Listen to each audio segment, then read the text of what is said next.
আমি রাসূল সাল্লাল্লাহু আলাইহি সাল্লাম আল্লাহর কোরআন দিয়ে যেভাবে রাষ্ট্র পরিচালনা করেছে আমি সেই রাজনীতির কথা বলবো।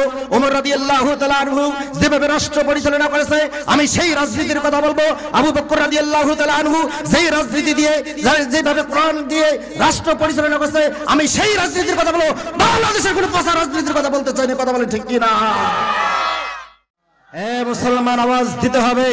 যে মুহূর্তে আপনি আমি কোরআন শোনার জন্য এসেছি, আমার প্রিয় ভাইয়েরা, যেই জায়গার মধ্যে মুসলমান বসবাস করতেছে, মুসলমানদের উপর নির্যাতনের দৃষ্টি প্রলাপ চালাচ্ছে, এর কারণটা হচ্ছে গোটা পৃথিবীর মুসলমান যখন আমরা নীরবতা ভূমিকা পালন করতেছি, ইহুদি নাসরা খ্রিস্টান বৌদ্ধ যারা আছে মুসলমানদের উপর নির্যাতনের দৃষ্টি প্রলাপ চালাচ্ছে, কথা বলেন ঠিক কিনা? এই বাংলাদেশের প্রথম এক বক্তা টাকা ছাড়া বক্তা। কি ছাড়া বক্তা? টাকা ছাড়া বক্তা। আসলে এটাই বাস্তব। আমি মাহফিল করে কোনো টাকা নেই না, প্রয়োজন হলে নিজের পকেটের 2 টাকা হলে এখানে শরিক হয়ে যাব, আমি কোনো টাকা নেব না। আমার প্রিয় ভাই, এটা হচ্ছে আমার একটা অঙ্গীকার। আমার প্রিয় ভাইরা, যে মুহূর্তে আপনি যদি একটি তাফসীর মাহফিল করেন, তাহলে একটা বক্তাকে যদি দাওয়াত দেন কত টাকা লাগে? ৭০,০০০। কন্টাক্ট করে কি করে না? 1 লক্ষ লাগে। আমার একটা ভাই, প্রিয় ভাই বলল যে এখানে এক বক্তা আসছিল, ৯০,০০০ টাকা নেছে। কত নেছে? ৯০,০০০। আপনি ফিলিস্তিনের দিকে তাকিয়ে দেখেন, যে শিশু বাচ্চাগুলো খিদার জ্বালায় মাটি খাচ্ছে, গাছের কাঁচা পাতাগুলো খাচ্ছে, কি পাথর পেটে বাঁধতেছে, আর বাংলাদেশের কি বক্তারা কি করতেছে? ৮০,০০০ টাকা ছাড়া কি করবে? মাহফিলে আসবে না। আমার তো মনে হয় ওই ৮ বছরের একটি ফিলিস্তিনের শিশু বাচ্চার যে ঈমান আছে, বাংলাদেশের যে সমস্ত বক্তাগুলো কন্টাক্ট ধরে বক্তা ৭০,০০০ টাকা ছাড়া মাহফিলে আসবে না, ৮০,০০০ টাকা ছাড়া মাহফিলে আসবে না, ১ লক্ষ টাকা ছাড়া মাহফিলে আসবে না। আমার তো মনে হয় ওই ৮ বছরের শিশু বাচ্চার যে ঈমান আছে, আর বাংলাদেশের যে সমস্ত কন্টাক্ট ধরে বক্তা ওই শিশু বাচ্চার মতো ঈমান নেই, কথা বলেন ঠিক কিনা? এই জন্য আমি উদ্যোগ নিয়েছি 100 বক্তা 1 পরিবার। আমি কোরআনের মাহফিল যত জায়গায় করতেছি, 1টি টাকা নেই না। আল্লাহ তাআলা সূরাতুল ইয়াসিন এই জায়গায় বলছে, ইত্তাবিউ মান লা ইয়াসালুকুম আজরান ওয়া হুম মুহতাদুন। যারা হুজুর আছে, আপনার সূরা ইয়াসিনে যা দেখবেন, আল্লাহ তাআলা বলছে তার কথাগুলো অনুসরণ করো, তার কথা অনুকরণ করো, যারা টাকার বিনিময় ছাড়া কোরআন প্রচার করে। আর আপনি আমি কি করতেছি? ৭০,০০০ লাগবে, ৮০,০০০ লাগবে। ওকে যদি বলা হয় একটা কোরআন থেকে আয়াত দেখো, কয় না এটা হাদিয়া নেওয়া আছে না, দোয়া আছে না। বুঝতে পেরেছি, আপনাকে দোয়া দিয়েছি বিদায় আপনি যে কন্টাক্ট করবেন, এটা আসলে কি হক হবে? এই সমস্ত বক্তার দ্বারা মানুষ কখনোই হেদায়েত হতে পারে না। মানুষের এই দেখা যাচ্ছে, আজকে আমরা এখানে যতগুলো লোক আছে, একটা ভাইরাল বক্তা যদি 2 লাখ 2.5 লাখ টাকা দিয়ে নিয়ে আসা হয়তো, তাহলে আমার তো মনে হয় এরকম 10টা মাঠে জায়গা দিতে না, কথা বলেন ঠিক কিনা? কিন্তু যারা কন্টাক্ট করে আসে, এই সমস্ত মানুষের দ্বারা মানুষ আসবে, কিন্তু মানুষ কখনোই হেদায়েত পাবে না। আপনাদেরকে একটি নতুন ট্রফিক, নতুন একটি আলোচনা উপহার দিয়ে যাব, যে আলোচনাটা আমার মনে হয় ইতিপূর্বে আপনারা কোথাও শুনেন নাই, সেই আলোচনাটাই উপহার ইনশাআল্লাহ দিয়ে যাব। এই জন্য একটু জোরে সোরে সুবহানাল্লাহ আলহামদুলিল্লাহ বলি আমাকে একটু সহযোগিতা করবেন তো ইনশাআল্লাহ? করবেন তো ইনশাআল্লাহ? আমার প্রিয় ভাইরা, মুসলমানের আওয়াজ থাকবে সেই রকম সিংহের মতো। আল্লাহ রাব্বুল আলামিন পবিত্র কোরআনুল কারীমের মধ্যে বলল, ওয়ালাকাদ কাররামনা বানি আদম। যারা আদম সন্তান হবে, তোমরা একটা জিনিস লক্ষ্য করে দেখো, সেই জিনিসটা কি জানো? আমি আল্লাহ রাব্বুল আলামিন আমার সৃষ্টি জগতে যতগুলো সৃষ্টি জীব আছে, আমি আল্লাহ তাআলা সমস্ত সৃষ্টি জীবগুলোকে আমি নিচু হয়ে চলতে বলছি। কি হয় বলেন তো দেখি? তাহলে আপনার বাসায় যদি একটা গরু থাকে, গরুটাকে এইভাবে উঁচু করে চলে? মাথাটা কোন দিকে? জোরে সোরে কথা বলতে হবে। মাথাটা কোন দিকে? নিচু। আপনি একটি ছাগলের দিকে লক্ষ্য করেন, মাথা কোন দিকে? একটা ঘোড়ার দিকে লক্ষ্য করেন, বিড়ালের দিকে লক্ষ্য করেন, কুকুরের দিকে লক্ষ্য করেন। আল্লাহ রাব্বুল আলামিন বলল, শুধু একটি জাতি, তাদেরকে আমি শুধু বলছি, সে জাতিটা হচ্ছে আদম সন্তান। ওয়ালাকাদ কাররামনা বানি আদম। আমি আল্লাহ তাআলা শুধু আদম সন্তানকেই বলে দিছি, তোমরা বুকের গোদাম খুলে মাথা উঁচু করে সামনে চলবে। সকলে সুবহানাল্লাহ। মুসলমান, আওয়াজ দিতে হবে। যে মুহূর্তে আপনি আমি কোরআন শোনার জন্য এসেছি, আমার প্রিয় ভাইয়েরা, যেই জায়গার মধ্যে মুসলমান বসবাস করতেছে, মুসলমানদের উপর নির্যাতনের দৃষ্টি প্রলাপ চালাচ্ছে, এর কারণটা হচ্ছে গোটা পৃথিবীর মুসলমান যখন আমরা নীরবতা ভূমিকা পালন করতেছি, ইহুদি নাসরা খ্রিস্টান বৌদ্ধ যারা আছে মুসলমানদের উপর নির্যাতনের দৃষ্টি প্রলাপ চালাচ্ছে, কথা বলেন ঠিক কিনা? আল্লাহ রাব্বুল আলামিন বলে, ওয়ালাকাদ কাররামনা বানি আদম। আদম সন্তান তো তারাই বুকের গোতাম খুলে দিয়ে চলবে। আর আপনি আমি যদি একটা বিড়ালের ভূমিকা পালন করি, হবে? হবে কি? আমার প্রিয় ভাইরা, আপনারা কেউ ভাববেন না আসলে আমি রাজনীতিক কোনো বক্তা। আমাকে কি দেখে মনে হয় যে এ রাজনীতিক বক্তা? আসলে কোনো রাজনৈতিক কথা আমরা বলতে চাই না, আমরা আল্লাহর কোরআন থেকে কথা বলবো। কি থেকে কথা বলবো? শুনতে রাজি থাকবেন তো ইনশাআল্লাহ? আমার প্রিয় ভাইরা, তাহলে টক ঝাল মিষ্টি এর নাম টেস্টি। ইনশাআল্লাহ আজকের আলোচনা এটাই হবে, টক ঝাল মিষ্টি সব দিক দিয়ে একটু টাচ দিয়ে ইনশাআল্লাহ আমি চলে যাব। তাহলে এটা কোন কিতাব? না, এটা হলো আল্লাহর কিতাব। এটার নাম কি বলেন তো দেখি? কি এটার নাম? কোরআনের পক্ষে থাকতে রাজি আছেন তো ইনশাআল্লাহ? আমার প্রিয় ভাইরা, এই কোরআনের জন্য যদি আপনাকে আমাকে রক্ত দেওয়া লাগে দেব। কোরআনের রাজ কায়েম করতে যদি রাজপথে নামা লাগে, তাহলে এটা আপনার যদি ওয়াদা হয়ে থাকে, আমার যদি অঙ্গীকার হয়ে থাকে, আল্লাহর কোরআন দিয়ে বাংলাদেশের সংসদের আইন চলবে। এই জন্য যদি আপনাকে আমাকে যদি রক্ত দেওয়া লাগে, আমি হাফেজ মোহাম্মদ ইসমাইল হোসেন সিরাজি আমি নিয়াত করেছি, এই মাহফিলের ময়দানে যখন আমি নেমেছি, মায়ের মাথায় হাত রেখে বলছি, মা যতদিন কোরআনের ময়দানে থাকবো, আল্লাহর কোরআনের রাজ যদি কায়েম করতে গিয়ে আমি হাফেজ ইসমাইলকে যদি ফাঁসির মঞ্চ বরণ করা লাগে, আমি ফাঁসির মঞ্চে যাওয়ার জন্য প্রস্তুত। আমাকে যদি রাজপথে রক্ত দেওয়া লাগে, আমি হাফেজ ইসমাইল হোসেন আমি রাজপথে রক্ত দেওয়ার জন্য প্রস্তুত। কারা কারা প্রস্তুত আছে? দুই হাত তুলে আমার আল্লাহ তাআলাকে দেখান।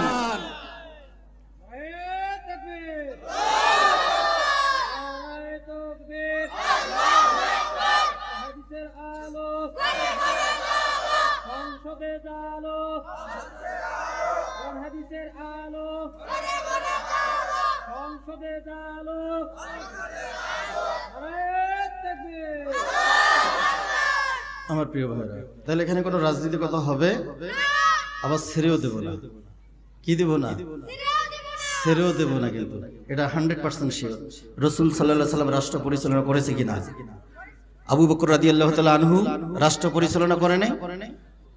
উমর রাদিয়াল্লাহু তাআলা আনহু গোটা পৃথিবীর অর্ধেক পৃথিবীর কি খলিফা, তার মানে রাজত্ব করে নাই, ইলেকশন করেন নাই, নির্বাচিত হন নাই। আমার প্রিয় ভাইরা, এটাই যদি সত্যি হয়ে থাকে, আমিও প্রতিজ্ঞা করেছি, আমিও পালন করেছি, আমি রাসূল সাল্লাল্লাহু আলাইহি সাল্লাম আল্লাহর কোরআন দিয়ে যেভাবে রাষ্ট্র পরিচালনা করেছে, আমি সেই রাজনীতির কথা বলবো। ওমর রাদিয়াল্লাহু তাআলা আনহু যেভাবে রাষ্ট্র পরিচালনা করেছে, আমি সেই রাজনীতির কথা বলবো। আবু বকর রাদিয়াল্লাহু তাআলা আনহু যেই রাজনীতি দিয়ে যেভাবে কোরআন দিয়ে রাষ্ট্র পরিচালনা করেছে, আমি সেই রাজনীতির কথা বলবো। বাংলাদেশের কোনো পচা রাজনীতির কথা বলতে চাই না। কথা বলে ঠিক কি না? আমরা বাংলাদেশের কোনো রাজনীতির কথা বলতে চাই না।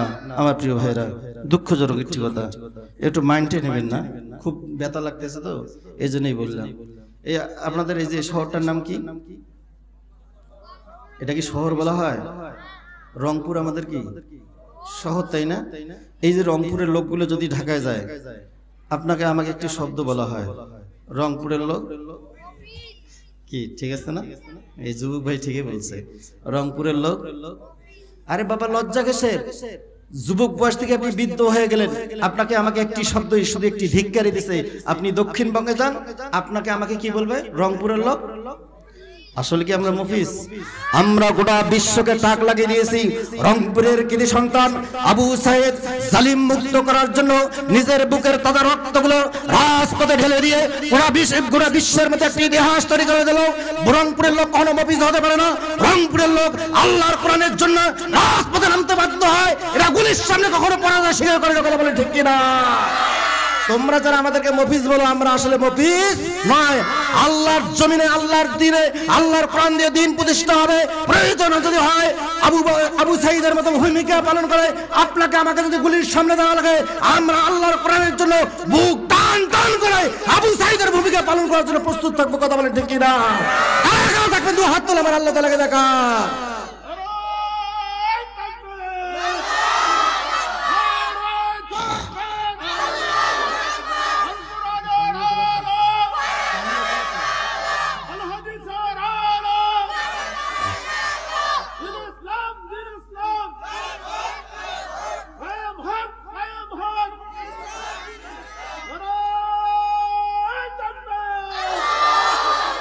আল্লাহ রাব্বুল আলামিন বলল, এই জান্নাতের বাগানে এসে যখনই তুমি বসেছো, আমি আল্লাহ রাব্বুল আলামিন একটা নিষ্পাপ শিশু বাচ্চার মতো তোমাকে তৈরি করে দিয়েছি। সকলে সুবহানাল্লাহ।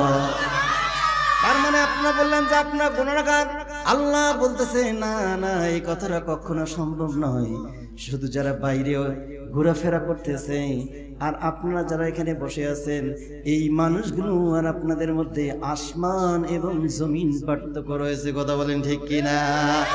আল্লাহ তাআলা বললেন, ও আমার গোলামেরা, আসলে তোমরা কোনো গুনাহগার না, এই জান্নাতের বাগানের ওসিলায় আমি আল্লাহ রাব্বুল আলামিন তোমার জীবনের সমস্ত অপরাধগুলোকে ক্ষমা করে দিয়ে দিলাম। সকলে সুবহানাল্লাহ। আমার প্রিয় ভাইরা, যাই হোক আর ভূমিকায় কথা নেব না ইনশাআল্লাহ। তাহলে আজকের আলোচনার যে টপিক, আলোচনার যে মূল পয়েন্টটা হচ্ছে সেটা হচ্ছে একটি প্রশ্ন আপনাদেরকে, যে কথাগুলো বলবো আপনাদের কাছে শুনে নেব, আপনারা আরেকজনকে যেন বলতে পারেন।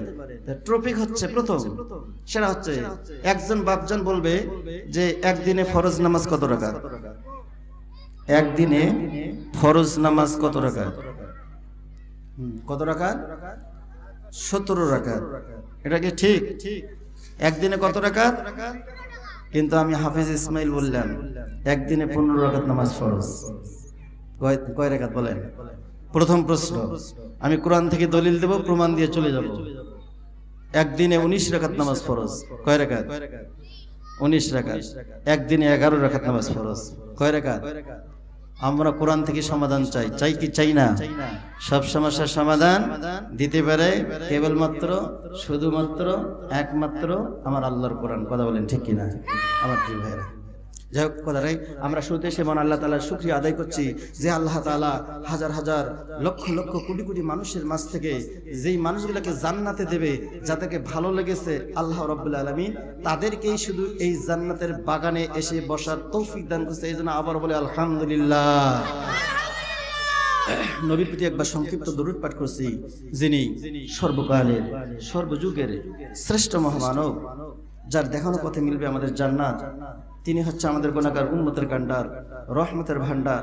তার প্রতি একবার আমরা সংক্ষিপ্ত দরুদ পাঠ করছি, কারণ এই জন্যই দরুদটা পাঠ করছি, পড়তেই হবে প্রতিটা মানুষকে। সেটা হচ্ছে আমরা পেয়েছি মহাবিশ্বের বিস্ময় পবিত্র আল কোরআন। কারণ আল্লাহ রাব্বুল আলামিন যতগুলো কিতাব এই পৃথিবীর জমিনে প্রেরণ করেছে, আল্লাহ তাআলা কোনো কিতাবটাকে শ্রেষ্ঠ কিতাব বলে নাই, শুধু একটি কিতাবকে শ্রেষ্ঠ বলছে, সেটার নামই হচ্ছে, সেটার নাম কি বলেন তো দেখি? আল কোরআন। সাইদে ভাইয়ের মা, ও মুগদু ভাইয়ের মা, ফয়সাল ভাইয়ের মা, নাহিদ ভাইয়ের মা।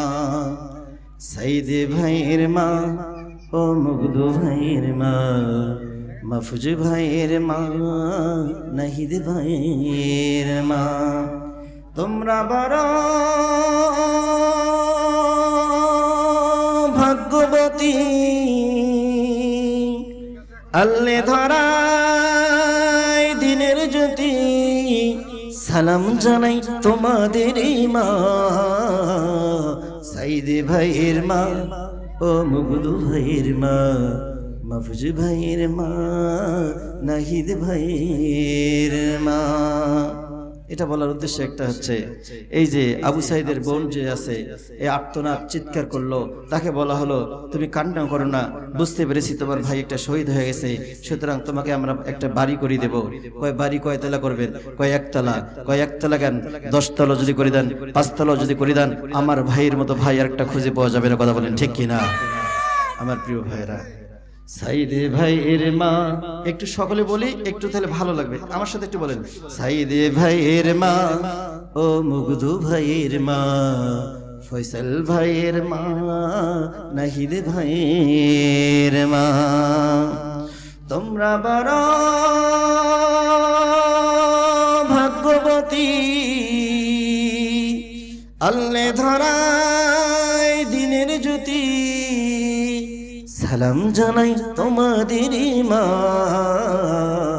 সাইদে ভাইয়ের মা, ও মুগদু ভাইয়ের মা, ফয়সাল ভাইয়ের মা, মাহফুজ ভাইয়ের মা।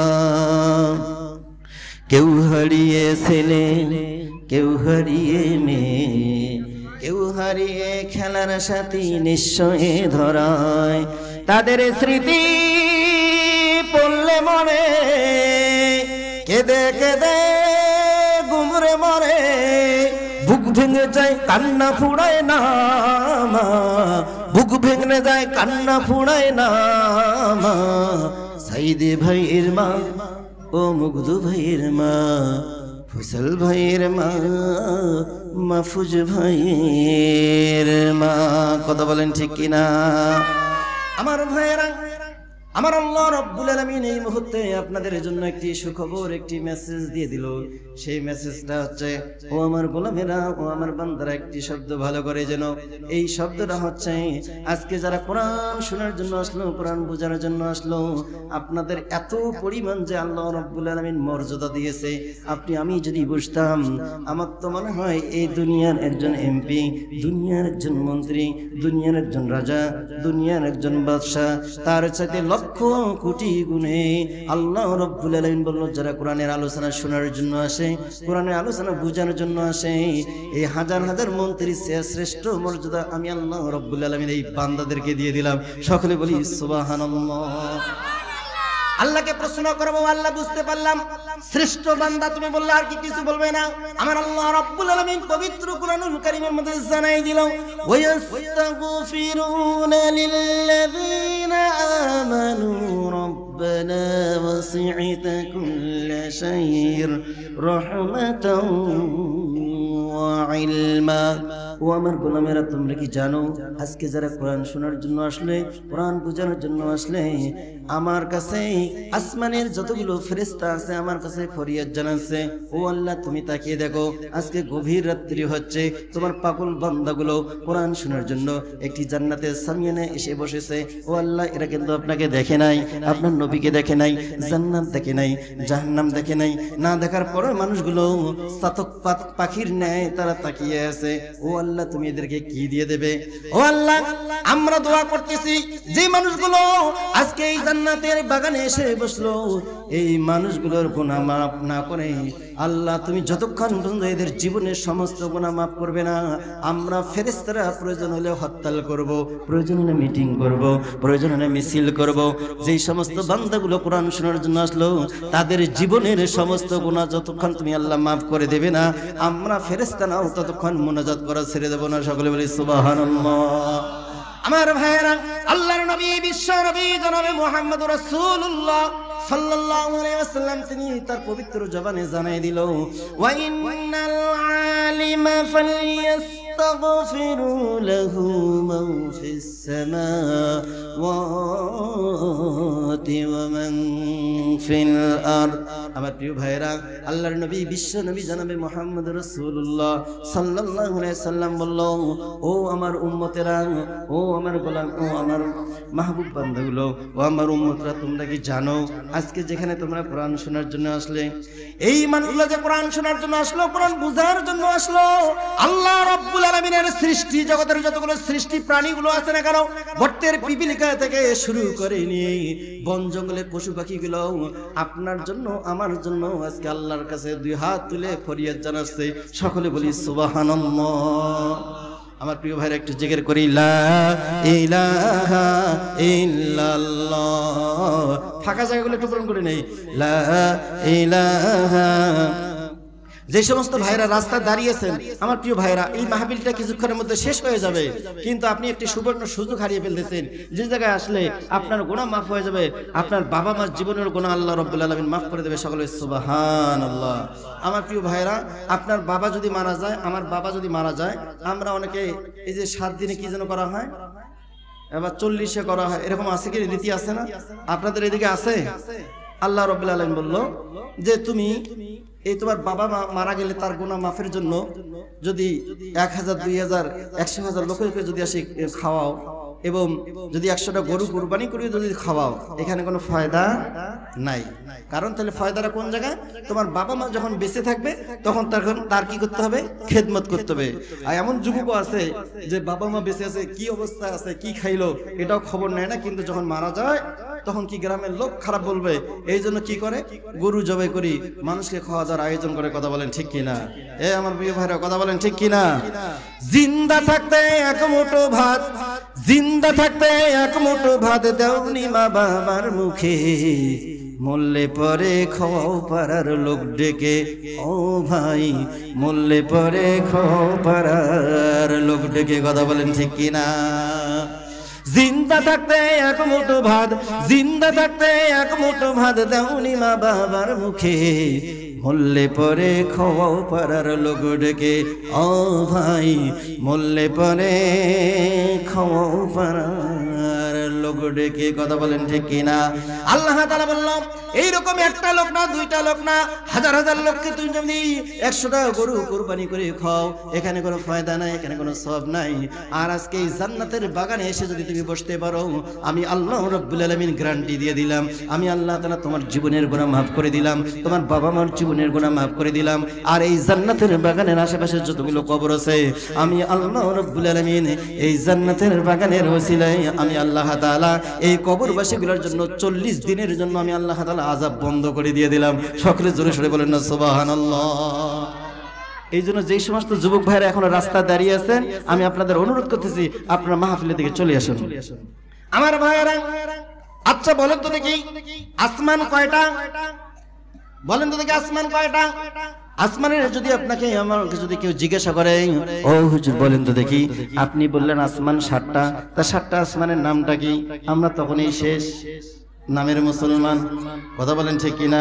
যদি আজকে নামের মুসলমান না হইতো, আমার তো মনে হয় যেই জায়গায় এই প্যান্ডেলটা তৈরি করা হয়েছে, এখানে যতগুলো বাড়ি আছে, কোন মুসলমান আজকে বাসায় বসে থাকতে পারতো না। কথা বলেন ঠিক কিনা? কেমন মুসলমান তুমি একটু ভাবো না, কেমন তোমার ঈমান একটু ভাবো না। তুমি রমজান এলে রাখো না রোজা, দিনকে করো আঘাত, পয়সা কড়ির নাই তো অভাব, দাও না তো যাকাত। কথা বলেন ঠিক কিনা? তুমি রমজান এলে রাখো না রোজা, দিনকে করো আঘাত, পয়সা কড়ির নাই তো অভাব, দাও না তো যাকাত। কথা বলেন ঠিক কিনা? আমার প্রিয় ভাইয়েরা, আল্লাহ রাব্বুল আলামিন বলল, তুমি যদি মুসলমানের দাবি করো, তাহলে অবশ্যই অবশ্যই আজকে এই জান্নাতের বাগান আছে, এই জান্নাতের বাগান ছেড়ে কোন মুসলমান আজকে বাসায় বসে থাকতে পারে না। আমার আল্লাহ রাব্বুল আলামিন বলল, আতা'মুরুনান নাস বিল বিররি ওয়া তানসাউনা আনফুসাকুম ওয়া তাতুলুনাল কিতাব আফালা তাকিলুন। সকলে বলছি আল্লাহু আকবার। আল্লাহ তাআলা বলল, ও আমার ইমানদাররা, ও আমার মুসলমান, ও আমার গোলামেরা, তোমরা একটি শব্দ ভালো করে জানো, তোমরা যারা কোরআন শোনার জন্য আসলে আর যারা কোরআন শোনার জন্য আসলে না, এই মানুষগুলো কোশ্চিন কালে এক হতে পারে না। কথা বলেন ঠিক কিনা? আল্লাহ তাআলা বলল, আতা'মুরুনান নাস বিল বিররি ওয়া তানসাউনা আনফুসাকুম ওয়া আনতুম তাতলুনাল কিতাবা ফালা তাকিলুন। আমার আল্লাহ রাব্বুল আলামিন এই মুহূর্তে জানাই দিল, যে মানুষগুলো কোরআন শুনতে আসলো না, তাদেরকে যদি জিজ্ঞাসা করে, ভাই তুমি কি মুসলমান? সে এক বাক্যে বলে আমি মুসলমান। কয় কেমন করে মুসলমান? কয় আমি কিন্তু নামাজ না পড়তে পারি, কিন্তু আমার ঈমানটা ঠিক আছে। কথা বলেন ঠিক কিনা? আল্লাহ তাআলা বলল, আতা'মুরুনান নাসা বিল বিররি ওয়া তানসাউনা আনফুসাকুম ওয়া আনতুম তাতলুনাল কিতাব। আল্লাহ রাব্বুল আলামিন বলল, এই মানুষগুলো শুধু কিতাবের কিছু অংশ মানে আর কিছু অংশ মানে না। আল্লাহকে প্রশ্ন করি, আল্লাহ আসলে কিতাবের কোন অংশটা মানে? আমার আল্লাহ রাব্বুল আলামিন বলল, এরা কিতাবের ওই অংশটা মানে যদি ঈদের দিন শুরু হয়ে যায়, সকাল সকাল তারা ঈদগাহে যায়। কথা বলেন ঠিক কিনা? শুধু কি ঈদগাহে যায় আমার প্রিয় ভাইয়েরা, শুক্রবার নামাজে যায়। আবার দেখা যায় যদি বাবা মা মারা যায়, সাদা একটি পাঞ্জাবি পরে টুপি মাথায় দিয়ে বাবার জানাজায় যে দাঁড়িয়ে যায়। কথা বলেন ঠিক কিনা? এই সম্পর্কে আমার আল্লাহ রাব্বুল আলামিন বলল, আতা'মুরুনান নাসা বিল বিররি ওয়া তানসাউনা আনফুসাকুম ওয়া আনতুম তাতলুনাল কিতাবা আফালা তাকিলুন। জোরে জোরে বলি না আল্লাহু আকবার। আল্লাহ রাব্বুল আলামিন বলল, আল্লাহ, আল্লাহকে আমরা যদি বলি আল্লাহ, আমরা যে কষ্ট করি মাটিতে বসে কোরআন শুনতেছি, আর যারা কোরআন শুনতেছে না এরাও তো মুসলমান দাবি করে। আমার আল্লাহ রাব্বুল আলামিন বলল, তোমার শান, তোমার মর্যাদা আসমান এবং জমিনের মধ্যে যদি ভরপুর করে দেয়, শেষ হবে না আমার প্রিয় ভাইয়েরা। আল্লাহ রাব্বুল আলামিন পবিত্র কোরআনুল কারীমের মধ্যে জানাই দিল, লা ইয়াস্তাওয়ি আসহাবুন নারি ওয়া আসহাবুল জান্নাহ। আমার আল্লাহ রাব্বুল আলামিন এই মুহূর্তে বলল, জান্নাত আর জাহান্নাম যখন কখনো এক হতে পারে না, তেমনি করে যারা কোরআন শোনার জন্য আসে আর কোরআন বোঝার জন্য আসে, এই মানুষগুলো কোশ্চিনকালে এক হতে পারে না। এই জন্য জোরে জোরে বলি না সুবহানাল্লাহ। আমার ভাইয়েরা, আল্লাহ তাআলাকে বলবো, আল্লাহ কোরআন শুনে লাভটা কি হবে, কোরআনের আয়োজন করে লাভটা কি হবে? আমার আল্লাহ রাব্বুল আলামিন বলল, যারা কোরআন শোনার জন্য আসলো এই মানুষগুলোকে আমি একটা মেসেজ দিচ্ছি।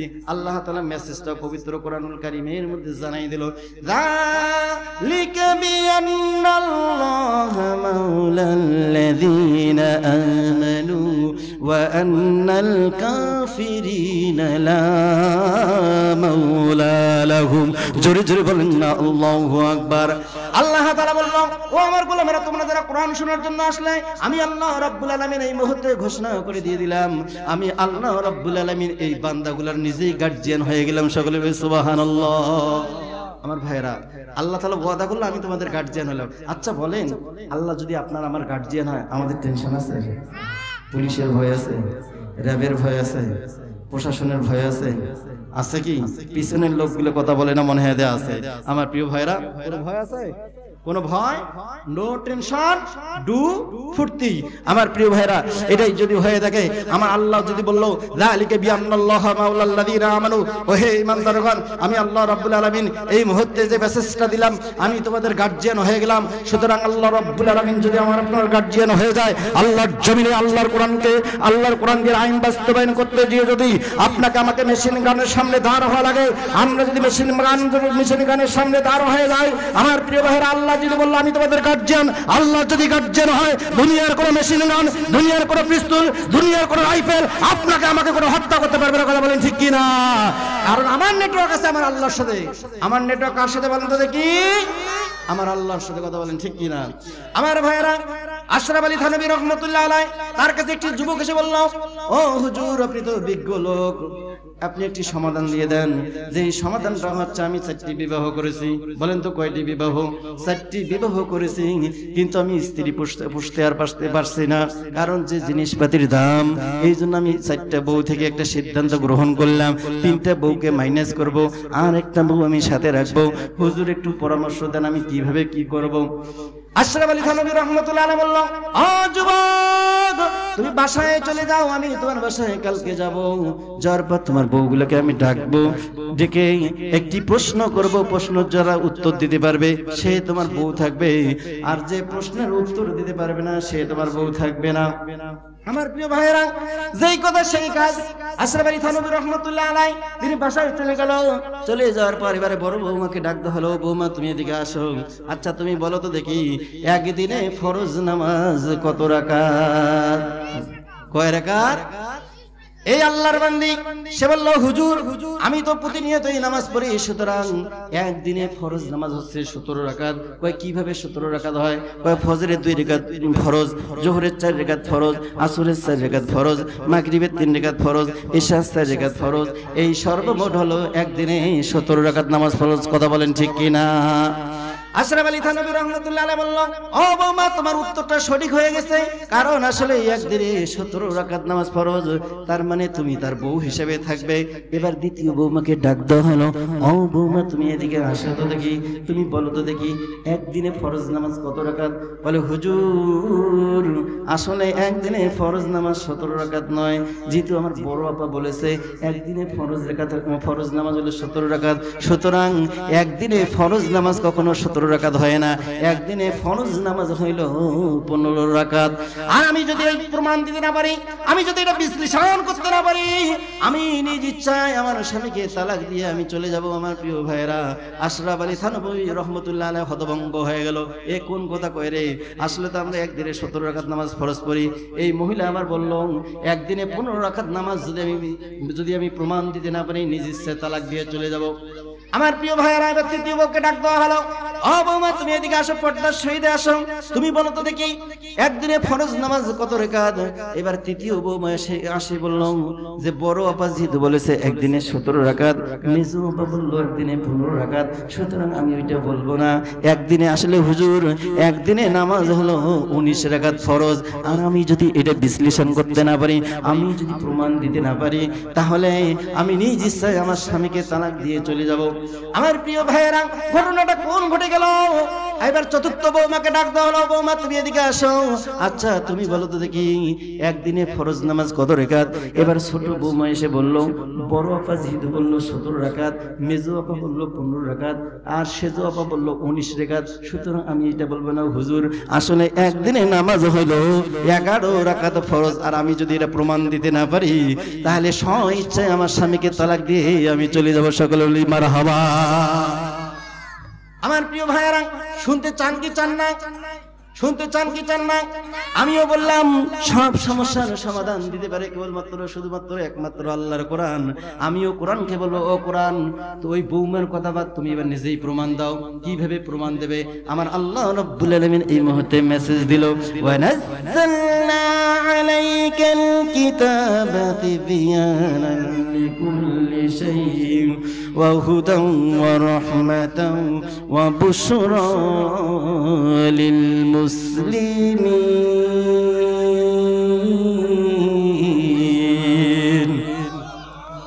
আল্লাহ তাআলা বলল, এই এমন একটি কিতাব, মহাবিশ্বের বিস্ময়। এই কোরআনটাকে যদি তোমরা রান্নাঘর থেকে শুরু করে নিয়ে, রাষ্ট্র ভবন থেকে শুরু করে নিয়ে, সমাজনীতি, রাজনীতি, স্বরাষ্ট্রনীতি, পররাষ্ট্রনীতি, যতগুলো নীতি আছে, তুমি তোমার জমি কিভাবে বন্টন করবে, তোমার পরিবার কিভাবে চালাবে, সব সমস্যার সমাধান আমি আল্লাহ রাব্বুল আলামিন যে বুকটার মধ্যে দিয়ে দিয়েছি, এই বুকটা কেউ পরিবর্তন করতে পারবে না। আমার প্রিয় ভাইয়েরা, সব সমস্যার সমাধান দিতে পারে কেবলমাত্র শুধুমাত্র আমার আল্লাহর কোরআন। কথা বলেন ঠিক কিনা? সমাধান, ও সমাধান চাও যদি জীবনে মরণে, ফিরে যাও খুঁজে নাও, চোখ রাখো কোরআনে। সমাধান, ও সমাধান চাও যদি, এটা কি পানি? সমাধান চাও যদি জীবনে মরণে, ফিরে যাও খুঁজে নাও, চোখ রাখো কোরআনে। সমাধান, সমাধান চান কি চান না? আমার প্রিয় ভাইয়েরা, তাহলে আপনারা শুরুতেই বলেছিলাম আসমান হলো 7টা। বলুন তো দেখি কয়টা? আসমান হলো 7টা। এবার আল্লাহকে বলি, আল্লাহ, আসমান যদি 7টা হয়ে যায়, আমাদের এই ভাইগুলো আসলে জানে না প্রথম আসমানের নামটা কি। আমার আল্লাহ রাব্বুল আলামিন এই মুহূর্তে জানাই দিল, প্রথম আসমানের নামটা আমি দিলাম রকিয়া। কি নাম বলেন তো দেখি? রকিয়া। আপনি আমি যদি কোন আসমানের নিচে বসবাস করছি, এটা জানার দরকার আছে কিনা ভাই আমার? বলেন তো দেখি, জানার দরকার আছে কিনা? 7টা যদি আসমান হয়ে থাকে, তাহলে আপনাকে যদি কেউ প্রশ্ন করে, ও হুজুর, ও ভাই, আপনি কোন আসমানের নিচে বসবাস করেন? আপনি তো একবারে থ হয়ে যাবেন, আমি তো জানি না। হুজুররাই শুধু জানে। আমার প্রিয় ভাইয়েরা, আমার আল্লাহ বলল, ও আমার গোলামেরা, আজকে হাফেজ মাওলানা মোহাম্মদ ইসমাইল হোসেন সিরাজি আসমানগুলোর নাম বলে দিবে তোমাদেরকে, কোনো টেনশনের কোনো কারণ নাই। আমার প্রিয় ভাইয়েরা, প্রথম আসমানের নামটা হচ্ছে রকিয়া। আল্লাহ রাব্বুল আলামিন বলল, এই আসমানটাকে আমি আল্লাহ রাব্বুল আলামিন দুধের চেয়ে সাদা পদার্থ দিয়ে তৈরি করছি। সকলে বলি সুবহানাল্লাহ। তার মানে আপনি আমি যদি আজকে আকাশের দিকে তাকাই, আকাশের রংটা কিরকম? দুধের চেয়ে সাদা। আমার আল্লাহ বলল, আমি আল্লাহ রাব্বুল আলামিন দুধের চেয়ে সাদা পদার্থ দিয়ে আমি আল্লাহ রাব্বুল আলামিন প্রথম আসমানটা তৈরি করছি। জোরে জোরে বলেন সুবহানাল্লাহ। তার মানে আপনি আমি আজকে বুঝতে পারলাম আপনি আমি কোন আসমানের নিচে বসবাস করতেছি। তার মানে আমরা প্রথম আসমানে রয়েছি। কোন আসমানে বলেন তো দেখি? প্রথম আসমানে রয়েছি। আমার প্রিয় ভাইরা, তাহলে প্রথম আসমানের নামটা হলো রকিয়া। বলেন তো কি? রকিয়া। আমার আল্লাহ রাব্বুল আলামিন জানাই দিল, আমি আল্লাহ তাআলা দ্বিতীয় আসমানটার নাম দিলাম। ও আমার গোলামেরা, ও আমার বান্দারা, দ্বিতীয় আসমানটার নাম আমি আল্লাহ রাব্বুল আলামিন দিয়ে দিলাম। সেটার নাম হচ্ছে ফাইদুন। এই ফাইদুন আল্লাহ তাআলাকে বলবো, আল্লাহ, এই মানুষরা, এই বুড়িহাটের ভাইয়েরা, এরা জানতে চাচ্ছে তুমি দ্বিতীয় আসমানটা কি দিয়ে তৈরি করছো। আমার আল্লাহ রাব্বুল আলামিন এই মুহূর্তে জানাই দিল, আমি আল্লাহ তাআলা দ্বিতীয় আসমানটা তৈরি করছি লোহা দিয়ে। সকলে বলি সুবহানাল্লাহ। কি দিয়ে তৈরি করছে? লোহা দিয়ে। আমার প্রিয় ভাইরা, আমি কিন্তু বলছি আসলে যে ওয়াজটা করব এটা আপনারা কোথাও শোনেন নাই, নতুন একটি ওয়াজ আপনাদের উপহার দিয়ে চলে যাব। তাহলে দ্বিতীয় আসমানটা কি দিয়ে তৈরি করলো? লোহা দিয়ে তৈরি করলো। আমার আল্লাহ রাব্বুল আলামিন বলল, ও আমার গোলামেরা, ভয় পেও না, আতঙ্ক হয়ে যেও না, টেনশন করিও না, চিন্তা করিও না। আমি আল্লাহ রাব্বুল আলামিন তৃতীয় আসমানটার নাম দিয়ে দিলাম সুন্দর একটি নাম। আমার আল্লাহ রাব্বুল আলামিন বলল, দ্বিতীয় আসমানটার নাম আমি আল্লাহ তাআলা জানাই দিলাম মালাকুত।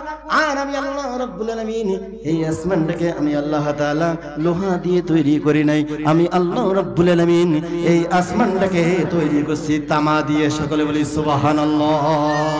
আমার প্রিয় ভাইরা, প্রথম আসমানটা আমার আল্লাহ রাব্বুল আলামিন দুধের চেয়ে সাদা পদার্থ দিয়ে তৈরি করলো। দ্বিতীয় আসমানটা আমার আল্লাহ রাব্বুল আলামিন তৈরি করলো তামা দিয়ে, না লোহা দিয়ে। তৃতীয় আসমানটা আল্লাহ তাআলা তৈরি করলো কি দিয়ে বলেন তো দেখি? তামা দিয়ে। আমার আল্লাহ রাব্বুল আলামিন বলল, টেনশন করিও না, কোনো টেনশনের কারণ নাই। আমি আল্লাহ রাব্বুল আলামিন চতুর্থ আসমানটার নাম দিলাম জহিরা। আর আমি আল্লাহ রাব্বুল আলামিন এই চতুর্থ আসমানটা আমি তৈরি করছি, সেটা হলো সোনা দিয়ে। সকল ভাই সুবহানাল্লাহ। সোনা দিয়ে না আমার প্রিয় ভাইয়েরা, আল্লাহ তাআলা বলল সোনার যেহেতু দাম বেশি, এই জন্য আমি আল্লাহ রাব্বুল আলামিন জানাই দিলাম আসলে স্বর্ণ না, আমি আল্লাহ রাব্বুল আলামিন চতুর্থ আসমানটা তৈরি করেছি রূপা দিয়ে। কি দিয়ে বলেন তো দেখি? রূপা দিয়ে আল্লাহ রাব্বুল আলামিন চতুর্থ আসমানটা তৈরি করছে। এবার প্রিয় ভাইয়েরা, আমার আল্লাহ রাব্বুল আলামিন এই মুহূর্তে জানাই দিল, যে জিনিসটা জানাই দিল, আমি আল্লাহ তাআলা পঞ্চম আসমানটা যে তৈরি করছি এর নামটা দিলাম মুজাইনা। বলেন তো কি? মুজাইনা। আমি আল্লাহ রাব্বুল আলামিন এই আসমানটা তৈরি করছি সোনা দিয়ে। সকলে বলি সুবহানাল্লাহ। কি দিয়ে তৈরি করছে বলেন তো দেখি? সোনা দিয়ে। আমার ভাইয়েরা, আল্লাহ তাআলাকে প্রশ্ন করে, বল আল্লাহ, স্বর্ণ দিয়ে তুমি আসমান তৈরি করলে, এর কারণটা কি? আমার আল্লাহ বলল, টেনশন করিও না, আমি আল্লাহ রাব্বুল আলামিন ষষ্ঠ আসমানটার নাম দিলাম খলিসা। আর এই আসমানটা আমি আল্লাহ রাব্বুল আলামিন হীরা মানিক মুক্তা দিয়ে তৈরি করেছি। সকলে বলি সুবহানাল্লাহ। আমার ভাইয়েরা, আমার আল্লাহ রাব্বুল আলামিন বলল, টেনশন করিও না, চিন্তা করিও না, আমি আল্লাহ রাব্বুল আলামিন সপ্তম আসমানটা যে তৈরি করছি, সপ্তম আসমানটার নাম আমি দিলাম লাবিবা। আর এই আসমানটা আমি আল্লাহ রাব্বুল আলামিন তৈরি করছি সোনা দিয়ে নয়, রূপা দিয়ে নয়, হীরা মানিক মুক্তা দিয়ে নয়, এর চেয়ে দামি যে পদার্থটা আমি আল্লাহ রাব্বুল আলামিন লাল ইয়াকুত পাথর দিয়ে সপ্তম আসমানটা তৈরি করছি। জোরে জোরে বলেন না সুবহানাল্লাহ। আমার ভাইয়েরা, প্রথম আসমান আল্লাহ রাব্বুল আলামিন তৈরি করলো কি দিয়ে? দুধের চেয়ে সাদা দিয়ে। দ্বিতীয় আসমানটা তৈরি করলো লোহা দিয়া।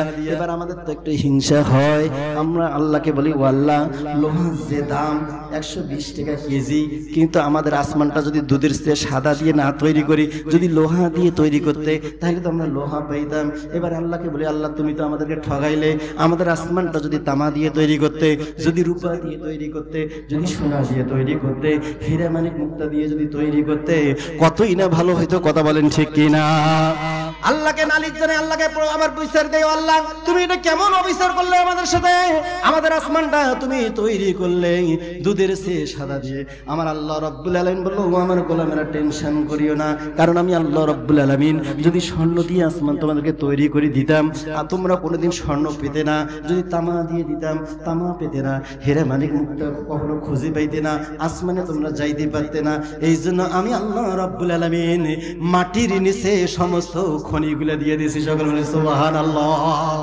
তাহলে মাটির নিচে দেখেন তো আপনি, স্বর্ণের খনি পাওয়া যায় কিনা আমার প্রিয় ভাইয়েরা? লোহার খনি, হীরা মানিক মুক্তা খনি। আমার আল্লাহ রাব্বুল আলামিন আপনাকে আমাকে ভালোবাসে, শেষ নবীর উম্মতগুলোকে ভালোবাসে বিদায় আল্লাহ তাআলা বলল, আমি মাটির নিচে সমস্ত খনিগুলো দিয়েছি। সকল বলে সুবহানাল্লাহ। আমার প্রিয় ভাইরা, আমি সৌদিতে গেলাম, সৌদিতে স্বর্ণের খনি। কিসের খনি? স্বর্ণের খনি। আমার প্রিয় ভাইরা, প্রতিটা দেশে, আমাদের দেশে কি খনি নাই? আছে না খনি? আছে। প্রতিটা রাষ্ট্রে আল্লাহ রাব্বুল আলামিন খনির মজবুত করে রেখেছে। তবে আপনি দেখেন, সৌদি আরবে স্বর্ণের খনি বাইর হলো, আফগানিস্তানে হীরা মানিক মুক্তা পাচ্ছে, বিভিন্ন দেশে বিভিন্ন খনি পাচ্ছে, আর আমাদের দেশে খনি যেটা পাচ্ছি সেটার নাম হচ্ছে চোরের খনি। কথা বলেন ঠিক কিনা? হ্যাঁ মুসলমান, কথা বলেন ঠিক কিনা? ওটা বাংলাদেশ আল্লাহ রাব্বুল আলামিন বলল, মাটির নিচে তোমাকে আমি স্বর্ণের খনি দিলাম, হীরার খনি দিলাম, লোহার খনি দিলাম, রূপা আমার যেগুলো আছে সবগুলো খনি আমি আল্লাহ রাব্বুল আলামিন তোমাদেরকে দিলাম। কিন্তু আমরা যেটা পেয়েছি, আমরা বাংলাদেশের মধ্যে পেয়েছি, সেটা হচ্ছে চোরের খনি। কথা বলেন ঠিক কিনা? আর আমরা দেখেছি বিগত সালগুলোতে, আমরা দেখেছি দেখেছি, আমাদের বুঝার কোনো বাকি নাই। একটা চৌকিদারের বাসায় দেখবেন খাটের নিচে সয়াবিন তেলের গোটান, কথা বলেন ঠিক কিনা? হ্যাঁ মুসলমান, কথা বলেন ঠিক কিনা? আজকে আমরা না খেয়ে মরি, আর ওদের খাটের নিচে আতপ চাউলের গোটান পাওয়া যায়, কথা বলেন ঠিক কিনা? এরা খাইতে কি করে? খাইতে খাবার না পেয়ে সমস্ত চালগুলো নদীতে ভেসে দেয়, তেলগুলো ফেলিয়ে দেয়, আর আজকে আমরা তেল ছাড়া আহার করে মরি, কথা বলেন ঠিক কিনা? এই কোরআনের পাখিটাকে তোমরা যারা 13টি বছরের কারাগারের মধ্যে বন্দী করে তোমরা ভ্যাকসিনের নাটক করে, ভারতীয় ডাক্তার ভাড়া করে, আল্লামা দেলোয়ার হোসেন সাইদিকে তোমরা মৃত্যুবরণ করে দিলে, তোমরা যদি ভেবে থাকো যে উনি একবারে শেষ হয়েছে, আমরা তো বলি বাংলার জমিনে যদি আল্লাহর কোরআন দিয়ে রাজ কায়েম হয়, বাইতুল মুকাররমের সামনে এই সমস্ত খুনিদের বিচার আমরা করেই ছাড়বো, কথা বলেন ঠিক কিনা? কারাগার বিচার চান তো হাত তুলে আল্লাহ তাআলাকে দেখান। লিল্লাহি তাকবীর।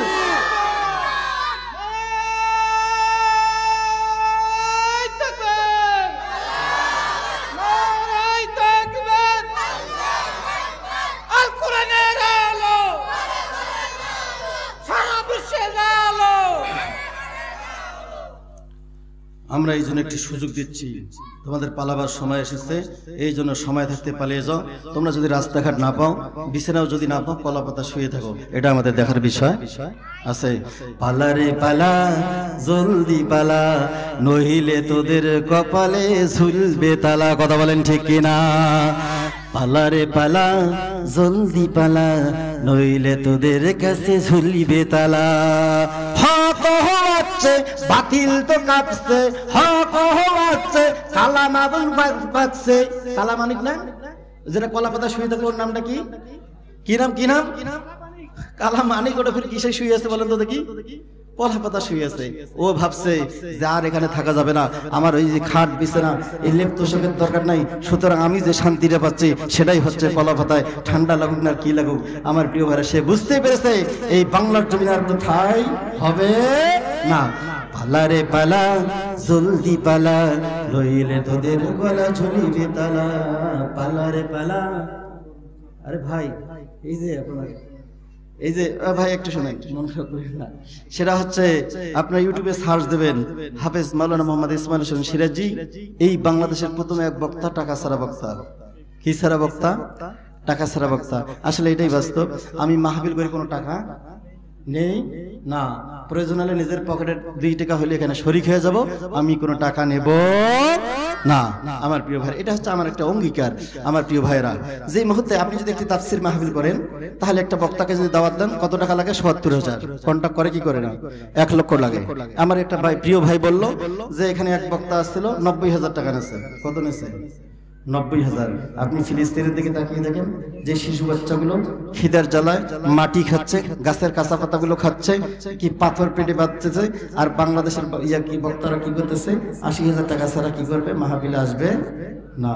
আমার তো মনে হয় ওই 8 বছরের একটি ফিলিস্তিনের শিশু বাচ্চার যে ঈমান আছে, বাংলাদেশের যে সমস্ত বক্তাগুলো কন্ট্রাক্ট ধরে বক্তা, 70,০০০ টাকা ছাড়া মাহফিলে আসবে না, 80,০০০ টাকা ছাড়া মাহফিলে আসবে না, 1 লক্ষ টাকা ছাড়া মাহফিলে আসবে না। আমার তো মনে হয় ওই 8 বছরের শিশু বাচ্চার যে ঈমান আছে, আর বাংলাদেশের যে সমস্ত কন্ট্রাক্ট ধরে বক্তা, ওই শিশু বাচ্চার মতো ঈমান নেই, কথা বলেন ঠিক কিনা? এই জন্য আমি উদ্যোগ নিয়েছি, 100 বক্তা 1 পরিবার। আমি কোরআনের মাহফিল যত জায়গায় করতেছি, 1টি টাকা নেই না। আল্লাহ তাআলা সূরাতুল ইয়াসিন এই জায়গায় বলছে, ইত্তাবিউ মান লা ইয়াসালুকুম আজরান আও মুহতাদুন। যারা হুজুর আছে, আপনার সূরা ইয়াসিনে যা দেখবেন, আল্লাহ তাআলা বলছে তার কথাগুলো অনুসরণ করো, তার কথা অনুকরণ করো, যারা টাকার বিনিময় ছাড়া কোরআন প্রচার করে। আর আপনি আমি কি করতেছি? ৭০,০০০ লাগবে, ৮০,০০০ লাগবে। ওকে যদি বলা হয় একটা কোরআন থেকে আয়াত দেখাও, কয় না এটা হাদিয়া নেওয়া আছে না, দেওয়া আছে না। বুঝতে পেরেছি, আপনাকে দোয়া দিছি বিদায় আপনি যে কন্টাক্ট করবেন, এটা আসলে কি হক হবে? এই সমস্ত বক্তব্য দ্বারা মানুষ কখনো হেদায়েত হতে পারে না। মানুষের এই দেখা যাচ্ছে, আজকে আমরা এখানে যতগুলো লোক আছে, একটা ভাইরাল বক্তা যদি 2 লাখ 2.5 লাখ টাকা দিয়ে নিয়ে আসা হয়তো, তাহলে আমার তো মনে হয় এরকম 10টা মাঠে জায়গা দিত না, কথা বলেন ঠিক কিনা? কিন্তু যারা কন্টাক্ট করে আসে, এই সমস্ত মানুষের দ্বারা মানুষ আসবে, কিন্তু মানুষ কখনো হেদায়েত পাবে না। আমার প্রিয় ভাইরা, তাহলে প্রশ্ন কয়টা হলো বলেন তো দেখি? প্রশ্ন কিন্তু 4টা আমার প্রিয় ভাইরা। প্রথম নাম্বার প্রশ্ন, বৌমা যেন কি বলেছে যে একদিনে কয় রাকাত নামাজ ফরজ? একদিনে 17 রাকাত নামাজ ফরজ। বলেন তো দেখি কয় রাকাত আমার প্রিয় ভাইরা? এবারে আল্লাহর বান্দি সে বলে দিল ফজরের 2 রাকাত ফরজ, এবার জোহরের 4 রাকাত ফরজ, এবার আসরের 4 রাকাত ফরজ, মাগরিবের 3 রাকাত ফরজ। আবার বলে তো দেখি এশার কয় রাকাত ফরজ? বলেন বলেন বলেন। এবারে আশরাফ আলী থানভী রাহমাতুল্লাহ আলাইহি বলল, বৌমা তুমি সঠিক অ্যানসার দিয়েছো, কিন্তু আমি তো এবার টেনশনে আছি। দ্বিতীয় বৌমা তো বলেছে যে একদিনে 15 রাকাত নামাজ ফরজ। এবার বৌমাকে ডাক দেওয়া হলো, ও বৌমা তুমি প্রমাণ করে দাও একদিনে কিরকম করে 15 রাকাত নামাজ ফরজ হয়ে যায়। বলে হুজুর আপনি কি কোনোদিন জুমার নামাজ পড়েন নাই? কিসের নামাজ? আজকে কি বার গেল? শুক্রবার। আজকে আপনার নামাজ পড়ছেন কিনা? পড়ছেন কিনা? পড়ছেন। হুজুর আমি যে বললাম যে একদিনে 15 রাকাত নামাজ ফরজ, সেটা হচ্ছে আজকে জুমার দিনে আপনি কয় রাকাত নামাজ পড়েছেন? আমার প্রিয় ভাইয়েরা, হুজুর তো হতভম্ব হয়ে গেল। কি রে, কথা তো ঠিক হয়ে গেল, কারণ ফজরে 2 রাকাত ফরজ নামাজ পড়েছি, এবার জুমার দিনে কিন্তু 4 রাকাত কোনো ফরজ নামাজ আছে? আছে আছে। এবার বৌমার প্রশ্ন কিন্তু সঠিক হয়ে গেল। বৌমা বলল, হুজুর আসলে একদিনে কিন্তু 15 রাকাত নামাজ ফরজ, সেটা হচ্ছে জুমার দিন। আপনি জুমার দিনে কখনো কিন্তু 4 রাকাত জোহরের নামাজ পড়েন না, কারণ জুমার 2 রাকাত আল্লাহ রাব্বুল আলামিন নামাজ ফরজ করে দিয়েছে কিনা বলেন তো দেখি। তার মানে ফজরে 2 রাকাত, জুমার 2 রাকাত, 2 দিয়ে কত হয়? 2 দিয়ে 4 হয়ে যায়। এবারে আপনি গণেন দেখি, আসরের 4 রাকাত, 4 4 8 হয়ে যায়, মাগরিবে 3 রাকাত, এবারে এশার যে দেখেন কয় রাকাত? এই যে হুজুর আসলে আমি যে বলেছিলাম একদিনে 15 রাকাত নামাজ ফরজ, আসলে একদিনে 15 রাকাত নামাজ সঠিক হয়েছে কিনা কথা বলেন ঠিক কিনা? সঠিক হয় নাই? তাহলে জুমার দিনে নামাজ কত রাকাত ফরজ? এই যে আমি মনে আপনাদের বোঝাইতে পারতেছি না, কয় দিনে কয় রাকাত ফরজ হলো? আজকে হলো। তাহলে ওই যে বৌমার অ্যানসার সঠিক হয়েছে কিনা? সঠিক হয় নাই। হুজুর বিপদে পড়ে গেল।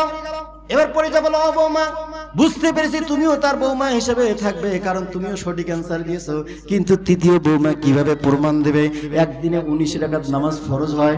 বলুন তো কয় রাকাত? শুনতে চান কি চান না আমার প্রিয় ভাইরা? তাহলে একটু ওই যে ফাঁকা জায়গাটা পূরণ করেন, তাহলে আপনাদের একটু মজা লাগবে। আমার প্রিয় ভাইরা, একদিনে কিভাবে 19 রাকাত নামাজ ফরজ হয় আমি হাফেজ মাওলানা মোহাম্মদ ইসমাইল হোসেন সিরাজি আমি আপনাদেরকে প্রমাণ দেব। এটা যেমন আপনারাই উত্তর দিলেন, জুমার দিনে কিন্তু 15 রাকাত নামাজ ফরজ, এবারে জুমার দিন নাই, আপনি কিভাবে এবার 19 রাকাত মিল করবেন? জানার দরকার আছে কিনা আমার প্রিয় ভাইরা? জানার দরকার আছে না? একটু তাকবীর দিয়ে দিলে, লিল্লাহ তাকবীর, নারায়ে তাকবীর। একটু জোরে দান, যেগুলো ভাই ঘুমে গেছে একটু জাগিয়ে যাক। আমার প্রিয় ভাইরা, এই আলোচনা হয়তো আপনার অন্য কোথাও শুনতে পাবেন না, এই জন্য একটু জাগিয়ে দিচ্ছি। আমার ভাইয়েরা, আশরাফ আলী থানভী রাহমাতুল্লাহ আলাইহি তিনি বললাম, এবারে দ্বিতীয় বৌমাকে আমি জিজ্ঞাসা করব, ও বৌমা তুমি বলো তো দেখি একদিনে কিভাবে তুমি 19 রাকাত নামাজ ফরজ করে দেবে? আর যদি প্রমাণ দিতে না পারো তাহলে কিন্তু তুমি তার স্ত্রী থাকবে না। আমার প্রিয় ভাইয়েরা, প্রশ্নটা জটিল হয়ে গেল। বলেন তো প্রশ্নটা কেমন হয়ে গেল? প্রশ্নটা জটিল হয়ে গেল। আশরাফ আলী থানভী রাহমাতুল্লাহ আলাইহি তিনি বললাম, ও বৌমা প্রমাণ দাও, প্রমাণ যদি না পারো তাহলে সহজে তালাক দিয়ে যাইতে হবে। এবার বৌমা এসে বলল, হুজুর টেনশন করেন না, কারণ সব সমস্যার সমাধান আপনারা তো বলে থাকেন যে সব সমস্যার সমাধান দিতে পারে কেবলমাত্র শুধুমাত্র একমাত্র আমার আল্লাহর কোরআন। কথা বলেন ঠিক কিনা? ও হুজুর আপনি আজকে কি বার? কয় শনিবার। আপনি বলেন তো দেখি ফজরে কয় রাকাত পড়েছেন? কয় ফজরে 2 রাকাত পড়েছি। জোহরে কয় রাকাত পড়েছেন? কয় জোহরে 4 রাকাত পড়েছি। আসরে কয় রাকাত? মাগরিবে কয় রাকাত? এশাতে কয় রাকাত? এই সর্বমোট হলো কত? বলেন তো কি? সর্বমোট হয়ে গেল 17 রাকাত। কিন্তু হুজুর এই জায়গায় যদি আপনি জুমার 2 রাকাত নামাজ যোগ করেন, একদিনে ফরজ নামাজ কত হলো? কত হলো? 19 রাকাত হয়েছে কিনা? আশরাফ আলী থানভী রাহমাতুল্লাহ আলাইহি অবাক হয়ে গেল, কি রে, যেই ভাবে সেই কাজ, যেই জিনিসটা আমি অনুভব করতে পারি না সেটাই হয়ে গেল। বৌমাগুলো কিভাবে উত্তর দিতে পারো? আমার আল্লাহর কোরআন বলছে সব সমস্যার সমাধান দিতে পারে কেবলমাত্র শুধুমাত্র আমার আল্লাহর কোরআন। কথা বলেন ঠিক।